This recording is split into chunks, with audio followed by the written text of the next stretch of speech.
안녕하세요, 여러분. 8월 둘째 주 한 주간의 세계 경제 요약해 보겠습니다. 다들 아시다시피 미친 한 주였다. 이렇게 얘기해도 과언이 아닐 것 같아요.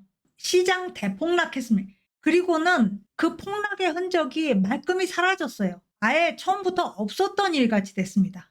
자, 미국 증시부터 보면요.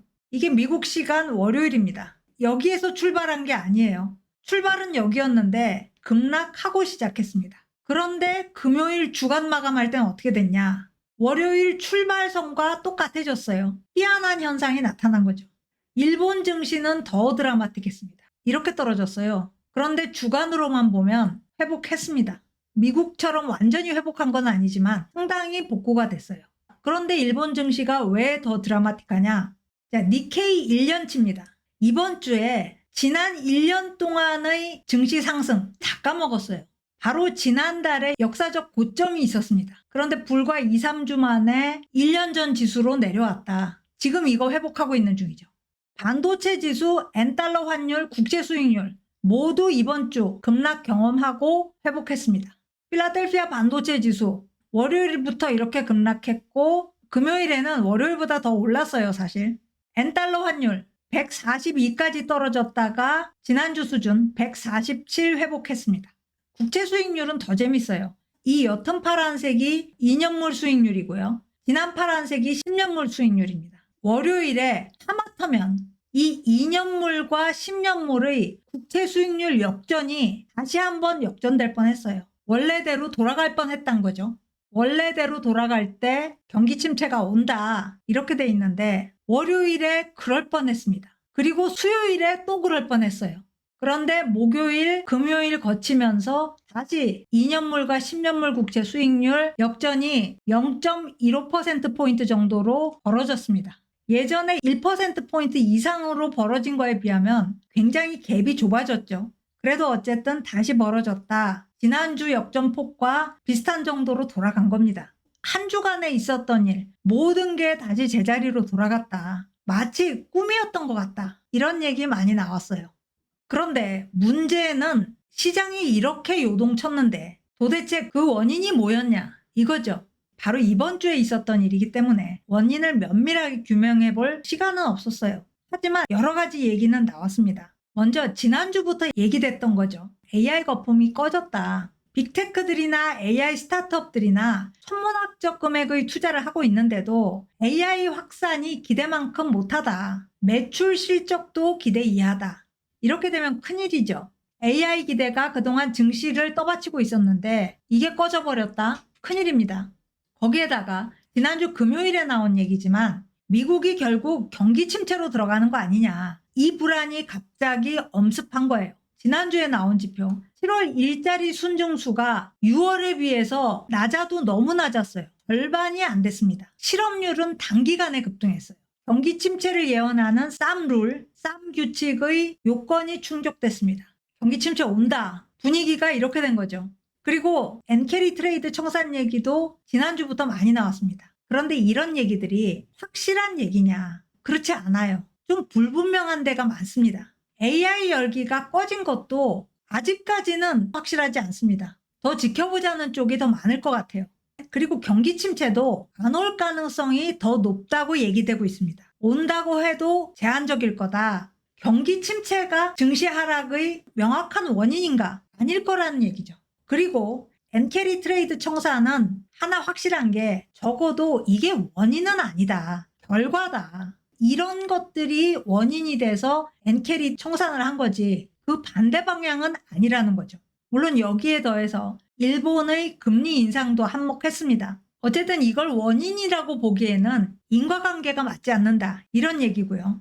그래서 시장이 이렇게 요동을 치니까 지난 주말 그리고 늦어도 이번 주 월요일 화요일 사이에 투자 기관마다 긴급 타전을 쳤어요. 고객들에게 알렸고 언론에 발표도 했습니다. 과도한 불안이다. 군중심리다. 또는 시장 역동성의 한 측면일 뿐이다. 이런 얘기를 했어요.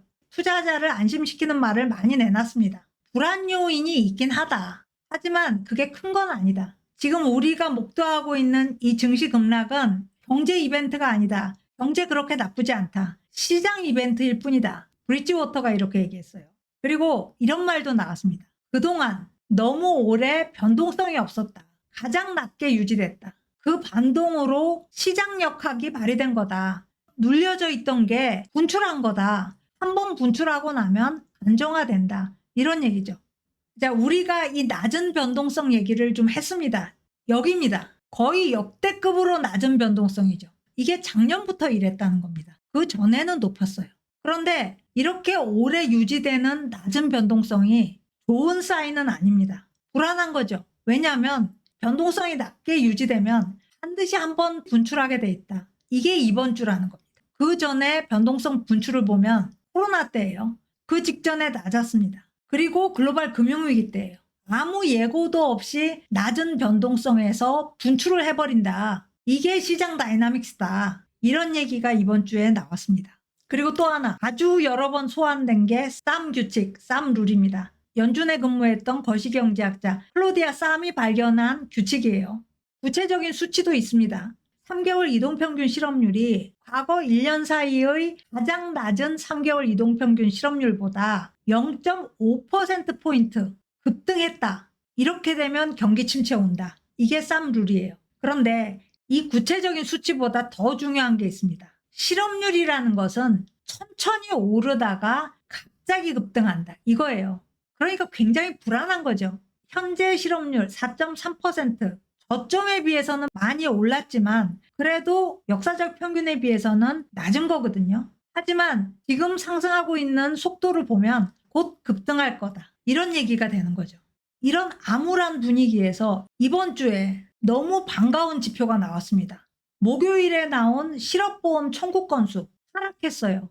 이게 8월 첫째 주 실업보험 청구 건수인데 7월 마지막 주에 비해서 17,000건 감소했습니다. 신규로 실업보험을 청구한 건수가 그 전주에 비해서 크게 감소했다. 그래서 23만 3천 건밖에 안 됐다. 이렇게 나온 거예요.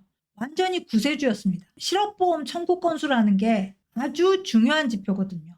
경기 선행 지표 중에 강력한 지표입니다. 그런데 이렇게 줄어든 거예요. 그리고 줄어든 폭도 1년 사이에 제일 컸습니다. 이거 봐라. 미국 경제 침체로 안 들어간다. 분위기가 완전히 반전된 거예요. 희희낙낙. 그래서 목요일 증시가 상승했는데 2년 만에 가장 큰 폭으로 또 상승했습니다. 정신이 없는 한 주가 된 거죠. 금요일에도 상승세 이어졌고요. 그런데 문제가 있습니다. 이 실업보험 청구 건수라는 게 강력한 선행지표긴 한데 문제는 너무 왔다 갔다 해요. 이게 주간 지표예요. 월간 지표도 아니고 주간 지표입니다. 한 주 사이에 특정 주에서 예를 들어서 시행한 정책 때문에 이 정도 감소는 있을 수 있다. 추세를 보자. 4주간 이동평균을 보자. 그랬더니 청구 건수 계속 올라가고 있더라. 상승 추세다. 이런 반론이 나왔어요. 한 주 내렸다고 해서 안심할 수 없다는 거죠. 전적으로 믿어서는 안 된다는 거예요. 제가 보기에 이번 주에 나온 말들 다 집약을 해보면 핵심이 하나 있는 것 같아요. 투자자들 마음속에는 저변에 깔려있는 불안이 있다. 이 불안이 시장 급락을 촉발시켰다. 당연히 이 불안을 구성하는 여러 가지 측면들이 있을 겁니다. AI 성공에 대한 불안, 밸류에이션에 대한 불안, 이런 것들 다 있을 텐데 그 중에 아주 중요한 하나가 이제 금리 인하를 눈앞에 두고 있는 이 시점에서 양적 확대와 제로금리 시대는 지나갔다. 이제 과거사가 됐다라는 것을 실감하기 시작했다는 거예요. 금리가 막 올라갈 때만 해도 이게 지나가면 다시 옛날로 가겠지. 코로나 이전으로 가겠지. 조달 비용이 0에 가까운 시대로 돌아가겠지. 이런 생각을 은연중에 했단 말이죠. 그런데 지금 와서 보니까 그 시절은 다시 돌아오지 않는다. 인플레는 어느 정도 높게 유지될 거고 금리도 어느 정도 높게 유지될 거다. 이게 나쁜 것만은 아니죠. 어떻게 보면 정상으로 가는 길인데 이 정상으로 가는 길이 고통스럽다. 이걸 이번 주에 우리가 겪었다. 그리고 더 중요한 거는 그렇기 때문에 다음 주부터는 다시 상승한다? 이건 그냥 희망사항이라는 거예요. 일단 안정을 찾았지만 불안은 계속될 거다. 불안 자체가 없어지는 건 아니다. 이런 얘기입니다. 자, 두 번째 뉴스인데요. 이번 주에 구글에 대한 판결이 나왔어요. 이 건은 2020년에 법무부가 기소한 건입니다. 그러니까 4년 만에 첫 번째 판결이 나온 거예요. 구글이 검색 시장에서 독점적 지위를 행사하고 있다. 이게 판결입니다. 구글이 애플과 삼성, 모질라 같은 기업한테 돈을 지불하고 대신에 디폴트 검색 지위를 받는다. 그리고 이 지위를 이용해서 경쟁사들의 진입을 효과적으로 방해한다. 이런 내용이에요. 그래서 구글한테 어떤 벌을 내릴 거냐? 이건 아직 결정이 안 됐어요.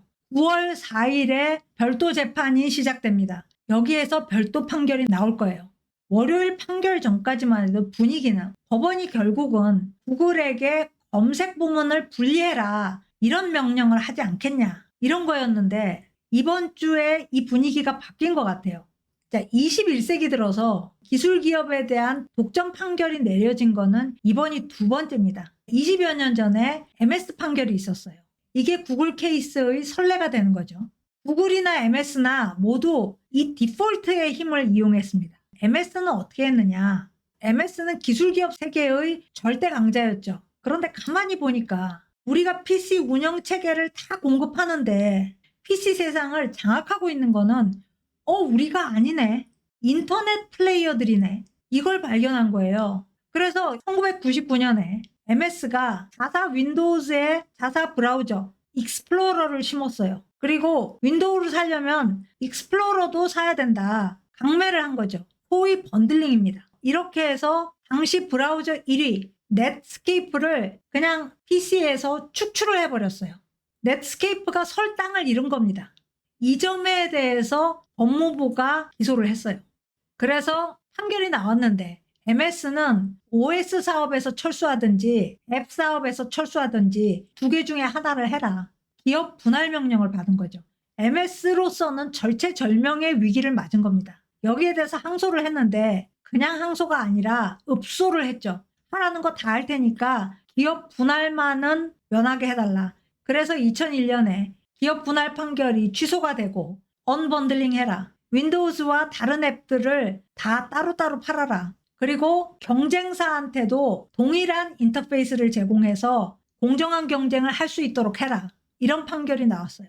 자, MS가 받은 판결을 미뤄볼 때 구글에게는 어떤 판결이 내려질까? 경쟁 기업의 진입을 더 쉽게 만들어라. 이건 당연히 나올 겁니다. 디폴트 옵션이 개선돼야 되는 거죠. 그렇게 되면 구글 수익성에 타격이 올 수 있습니다. 2분기 구글 매출 중에 검색이 57%를 차지해요. 구글한테는 영향이 크겠죠. 그런데 여기에서 지금 사람들이 예상하는 게 따로 있습니다. 구글이 항소를 하긴 하는데 예전의 MS처럼 비굴하게 안 할 거다. 왜냐하면 2020년 법무부가 기소할 당시와 지금의 경쟁 환경이 완전히 바뀌었기 때문이라는 거죠. 지금은 실제로 경쟁을 한다는 겁니다. 구글이 독점이 아니라는 그 사이에 챗GPT가 등장했기 때문입니다. 2020년 기소할 당시는 생성형 AI가 나오기 전이에요. 챗GPT 나오기 전입니다. 챗GPT는 2022년 11월에 나왔죠. 그때부터 지금까지 구글은 후발주자예요. 챗GPT를 넘어서지 못하고 있습니다. 뒤따라가고 있어요. 우리 검색 독점하고 있지 않다. 이런 구글의 항소가 성공할 가능성이 상당히 높다. 지금 이렇게 보고 있어요. 그래서 월요일에 판결 나오고도 구글 주가가 크게 하락하지 않았어요. 어느 정도 유지되고 있습니다. 이런 점들을 다 고려해 볼 때 구글이 받을 판결은 MS 때보다 약할 거다. 이렇게 예상을 해볼 수 있고요. 하지만 그렇다고 벌칙이 없을 수는 없죠. 벌금도 있을 거고 디폴트 옵션에 대한 개선 명령도 있을 겁니다. 어쨌든 지금으로서는 구글은 한 회사로 살아남을 것 같다. 이렇게 보여집니다. 자, 오늘 스캔 여기까지입니다. 고맙습니다.